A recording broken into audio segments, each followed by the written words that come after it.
Hi, friends. So, my question for you today is, how deeply are you able to trust in life when things don't go your way? And how able are you to let go of the desires of your will and surrender to what might perhaps be a greater plan taking place by a power that is greater than we are? So, I have a story recently that kind of highlights this theme. I was expecting a work project to come in, but it had been several weeks, and I'm a freelancer. I do work for Google and other companies. I'm a writer editor, and I was expecting a project from Google. Um, so it was Monday. I had checked my email in the morning, and I was praying at my altar, and I got completely pulled into this kind of deep journey with Mary Magdalene. It probably sounds kind of crazy, but I had just started an 8-week container to lean more deeply into what you could call the Magdalene mysteries and the Rose lineage. And it was a very heightened time because it was in March when we were in between two eclipses, and I was experiencing that time as very powerful because it was hitting a lot of points in my personal astrology chart. And anyway, I was in this like crazy deep ceremony, and when I came out of it, I saw that I had missed a couple of emails. So I checked, and it had only been about an hour and a half, but my work had emailed me and they wanted me to start on something right away. So I got back to them. I said, hey, sorry, I had something going on, but I'm here back at my computer now, and I can get started right away. So my immediate supervisor said, great, thanks. But then the other people involved in the project said, no, wait, we already got someone started on it, never mind. So it turned out that because I'd been busy for the last hour and a half, I had totally missed this opportunity. And I was sad because it was kind of a big project that was going to pay me a good chunk of money that I could have really used. I was like, darn, I missed that. But I was like, but I know that somehow Mary Magdalene had something to do with that because she pulled me into this deep journey with her, and I'm just gonna trust. This is what I was thinking. I'm just gonna trust that even though my human self feels disappointed that I missed this work project when I'm kind of needing that money right now, I'm going to trust. And then, time went on, and I said, oh, well, I'm so glad I had extra time for this and that, and I wasn't doing that work project. And I thought maybe, that was the reason that I needed time to spend on other things. Well, then I received an email a few weeks later from my supervisor, and he said, yeah, sorry about that project. Some other people got involved, but we decided we're going to pay you a kill fee. And a kill fee is when you don't end up working on something, but you get some payment anyway for your efforts. And so he said they were going to send me $2,000 just as a kill fee. So I really hadn't done any work except maybe 10 minutes of emailing and 20 minutes of waiting to see if they needed me. And so maybe I'd spent 20 minutes, and then they were sending me $2,000. So I thought, wow, I think I'm really happy actually that it worked out that way, that I got, instead of a bit more for doing a bunch of work, I got to receive $2,000 just absolutely free. Wow, I'm really glad that I trusted and surrendered to that situation that was happening and didn't agonize over it too much. And now look, I'm, basically receiving free money. Wow.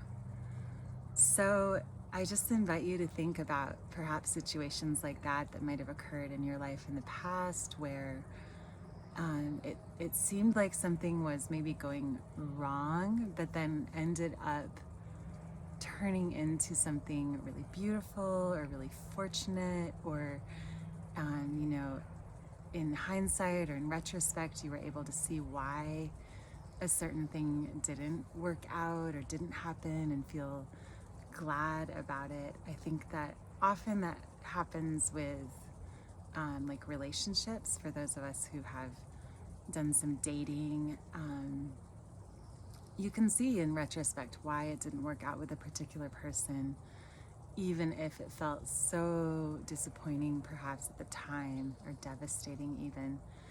So just yeah, inviting you to take a little bit of inventory in your life about the instances when these kind of things have happened, where you felt perhaps really disappointed, even devastated, and then later could see the reason, could see the silver lining, and felt even glad that something happened or didn't happen the way that it did.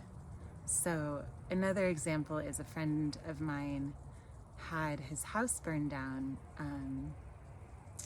you know, maybe 6 months ago, and you know, wow, what a devastating, terrible thing that must be, to have your house burned down and lose all of your family heirlooms and possessions and all. You know, we tend to have a lot of things in these Western lives, and a lot of things that we love and maybe have collected or have been passed down. So he lost all of that,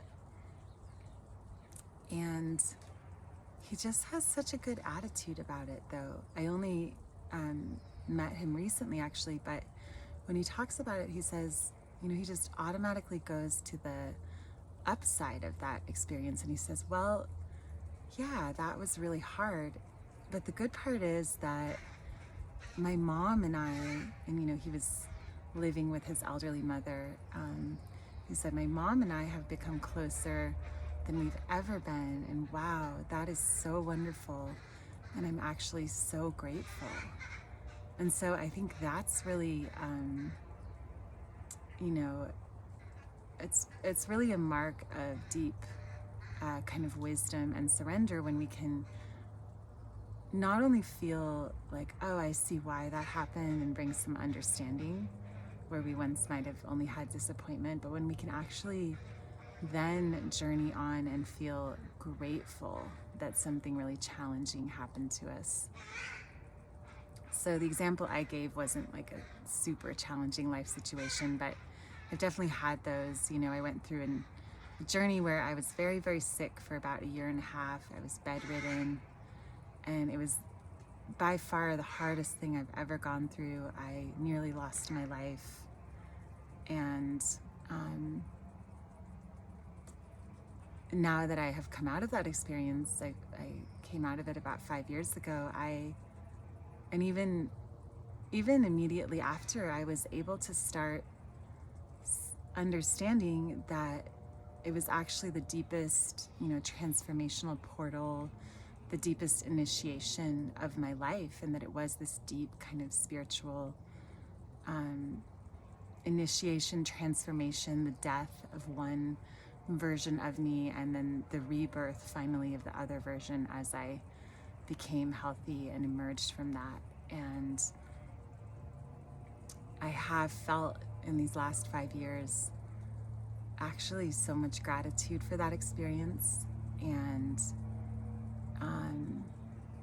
yeah, just deep gratitude for such a deep initiation, and the chance to be transformed and to be kind of burned in the alchemical fires and emerge as this upgraded version of myself, you could say, with some of the dross burned away, some of the lower matter burned away, so that I could step into a higher iteration of who I'm meant to be. And so I do think that we go through these portals of hardship, challenge, initiation for that reason. And these can look like illness, they can look like breakups of romance, you know, deaths of close loved ones, devastating things like fires.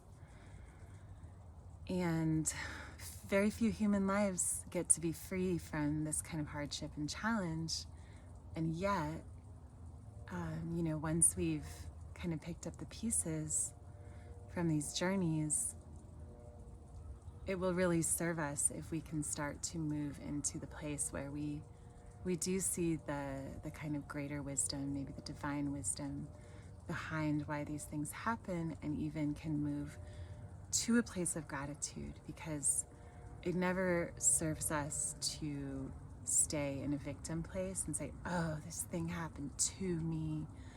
That's a really disempowering attitude to have in our lives. I try to have the attitude that everything is happening for me, even when it seems very, very challenging and I can't really see in that moment what the upside is, what is for me. I do have this deep trust in life, in the divine, in God, that things are happening for me. And even when I don't understand it, even maybe I will never understand it, but maybe I will, maybe later I will be able to see the reason and even feel grateful.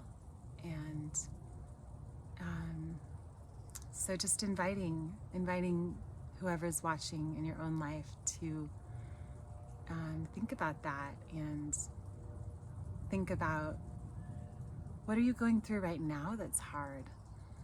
And how might you be able to reframe that to see whether any blessings lie in that, in fact. Right now I'm moving around a lot. I've left my partnership, which meant leaving behind a home, a house that I really loved. It was hard. It was hard for me to make that move because I just was so comfortable in my home. And there were many good aspects of the partnership, and now I've been staying in various places over the last few weeks, and I didn't want that. I didn't want to be bouncing around, sleeping on couches, sublets, not being grounded in my home space. But here I am, and I'm actually finding the beauty, the upside in it. Right now I'm in this beautiful place. As you can see, I have this house all to myself. I'm looking after a cat, and there's this beautiful garden where I've been bringing my computer and sitting on the outdoor couch and doing my work, and it's just been beautiful and lovely. And even though I'm in this kind of in-between liminal space of transition in my life, I'm finding the beauty in this moment, in what's present right now in my life. So I do just invite you to try to bring an attitude of trust. When things don't seem like they're going our way, often that's just because it's clashing with what our will thinks needs to happen, and what maybe our mind, our ego is trying to will and make a certain timeline of events, or make things happen a certain way in a certain timing. And when we can let go of that, the divine God can actually bring us things much more beautiful and expansive than our little human will might have imagined. So yeah, inviting forth that deep trust, deep surrender. And please do share in the comments what it is that you're experiencing right now that may be challenging, and how that could perhaps be reframed to see the blessings in it. And then also, please feel free to share times in the past when it seemed like things were going very wrong, but then ended up working out in your favor, or you ended up feeling grateful for the experience. So thank you so much for listening. I hope this video has brought you some inspiration, and please be well until next time.